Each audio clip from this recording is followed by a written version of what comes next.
OK, justice fiscale. On ne peut pas inviter Marois Risky dans un... je vois votre réaction. Dans un show puis pas lui parler de justice fiscale. Là, c'est sûr, je vais élargir un peu, mais hier, Bernie Sanders tweetait ceci.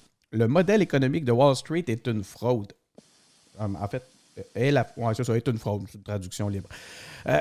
C'est une déclaration qu'il semblait faire là, dans le sillage de ce qui se passe là, avec là, les investisseurs amateurs qui se sont réunis sur Reddit pour donner une leçon aux bonzes de Wall Street là, qui parient sur l'effondrement du titre boursier de GameStop. Puis là, EB Game ici là, au Québec, on l'appelle de même, on appelle ça EB Game.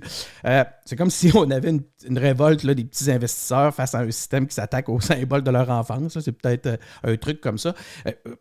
Mais vous, Madame Risky, j'aimerais avoir l'avis. Aujourd'hui, je vous appelle Madame Risky soudainement hein, quand on parle de... J'aimerais avoir l'avis de la fiscaliste. Est-ce que le modèle économique de Wall Street est une fraude? Il y a plusieurs affaires que je peux dire pour expliquer pourquoi il a raison. Alors, je vais commencer avec le plus évident, la débanque financière 2007-2008. Qui a été arrêté? Personne. Alors que les agences de notation qui sont supposées de vérifier la santé financière des grandes banques, notamment celles qui ont coté AAA, AA, personne n'est allé vérifier sur le terrain. Ils faisaient pratiquement du rubbing stamping, alors que c'était clair que sur le terrain, il y avait, oui, des parcs de maisons de banlieue, mais complètement vides. Il donnait du crédit à des gens. Il y avait un collègue qui m'avait remarqué une serveuse qui avait acheté comme 7 maisons à décor 40 000 par année. Allô, là, la terre, là, ça ne prend pas un doctorat pour comprendre qu'il n'est pas capable de payer toutes ses dettes. Là. Et dans toute la débanque, il y a des gens qui sont suicidés là-dedans. Il y a eu beaucoup de Il y a des gens qui sont morts. Il y a eu des gens qui ont tout perdu. Qui littéralement partaient avec des sacs de vidange pour sortir de leur maison. Personne là-dedans est arrêté, hein, de toute évidence, là, dans les grandes banques. Mais savez-vous quoi? Le Goldman Sachs, eux, trouvent le moyen de donner à leurs dirigeants 200 millions de dollars de bonus. Ça, c'est avec l'argent qui a été sorti du Trésor américain. Là. Alors, moi, ça m'a vraiment sidéré. Mais ça, il y a de la complicité là-dedans. Là. Ils ne font pas ça tout seuls. La complicité vient souvent, et en fait, généralement, par l'inaction des élus. Parce qu'ils ont le pouvoir. Là. Mais s'attaquer à Wall Street, prenez votre café de bonne heure le matin. Alors, ça prend Marois Risky puis Bernie Sanders. Mais Bernie, c'est qu'il se fait tout le temps stopper. Regardez là, qu'est-ce qui est arrivé avec Hillary Clinton. Ça me fait... j'aurais le goût de faire des ponts avec... j'aurais le goût de faire des ponts au Québec aussi. Vous allez à... Vous n'êtes pas le seul à se faire stopper, on dirait. J'ai l'avantage du temps devant moi. Moi, j'imagine que vous faites référence à moi. Tout à fait. J'ai l'avantage du temps. Et Bernie, c'est ce que probablement aussi qui est vu. Moi, j'aime sa façon de discourir. Là. Je le trouve bon, il explique ses affaires, il y a de la pédagogie. Puis les gens embarquent, mais il se fait vraiment littéralement stopper à chaque fois. Mais si on continue, pourquoi il y a un petit peu de fraude? Je vais vous donner un exemple plus particulièrement de chez nous. Dollarama. Mais Dollarama, là, c'est une belle entreprise qui a vu le jour chez nous au Québec.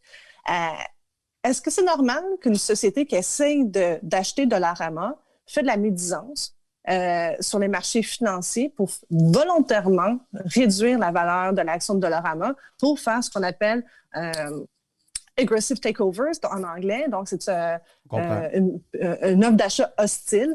Moi, je l'ai vécu quand j'étais chez Alcan au Saguenay. Là, la journée qu'Alcoa est arrivé, débarqué, on va faire une offre d'achat hostile. Puis le conseil d'administration s'est viré de bord. On dit non, on ne prend pas l'offre. On recommande aux actionnaires de ne pas prendre l'offre d'Alcoa. On va devoir se virer de bord puis trouver un autre actionnaire. C'était Rio Tinto Alcan finalement. Mais chez nous, est-ce que c'est normal qu'on tolère là, justement que des gens volontairement s'assurent de faire baisser le prix de l'action? C'est ça quand même, là, des fois sur des mensonges, sur des déclarations exagérées. Alors, quand je regarde Robinhood puis Reddit, ils essayent de faire au fond un pied de nez au loup de Wall Street, là, aux géants, les hedge funds, mais tout ça, à la fin de la journée, il y a des gens qui payent puis qui payent cher là, que tout ça va s'effondrer. Puis immanquablement, là, l'histoire le démontre, ça s'effondre toujours. Qu'est-ce que l'État québécois doit faire en matière de lutte contre les paradis fiscaux, puisque le Canada semble même, lui, les encourager? Ouais. Canada. Bon, là-dessus, ils ne sont pas encore tout appris. Là. Le Québec, honnêtement, là-dessus, peut bouger. Là. Quand il y a eu le dossier de Netflix, on se rappelle, il y avait une certaine ministre qui expliquait en long et en large pourquoi on ne pouvait pas bouger, puis c'était vraiment impossible. Puis on l'a fait au Québec 6 mois plus tard, c'était réglé. Maintenant, c'est l'autre affaire qu'il fallait plus loin. S'assurer, par exemple, des revenus au niveau de l'impôt. Là. Facebook, Google, eux font des milliards. Ils font 3-4 milliards juste Facebook par année au Canada. Là-dedans, une grosse partie qui revient au Québec ne paye pas d'impôts. Puis c'est volontaire parce qu'on n'a pas, dans la loi, changé la définition d'un établissement stable. On pense encore à une affaire physique. Ça fait plus de 20 ans que le commerce numérique existe. Alors, il faut juste changer la loi, puis avoir la France le fait avec la taxe GAFA. Ça, c'est une chose que le Québec, là, le mythe là, qu'on doit attendre après Ottawa, c'est pas vrai. On a notre propre agence de revenus, Revenu Québec, notre propre loi, la loi de l'impôt du Québec. Puis savez-vous quoi? En plus de ça, nous autres, on a le courage politique pour le faire. On l'a déjà fait. Le prochain pas, ça serait pas tout simplement d'être une république, d'avoir notre propre pays, tant qu'à ça. Non, mais... Ben là, vous parlez de fédéralisme. Vous êtes en train de vanter. Oui, je le sais, je vais faire... Puis je vais vous amener, je vais le faire le pont tantôt, parce que je suis vraiment curieux de vous entendre là-dessus, mais... Tu sais, vous êtes en train de vanter le fait qu'on a certains pouvoirs. Pourquoi on les rapatrie pas toutes? Ben, c'est qu'on les a tous en matière fiscale. C'est même nous qui collecte la TPS fédérale. Donc, au niveau fiscal, on n'a pas besoin d'attendre. Il y a d'autres affaires qu'effectivement... si ça marche en fiscalité, ça devrait marcher dans d'autres domaines.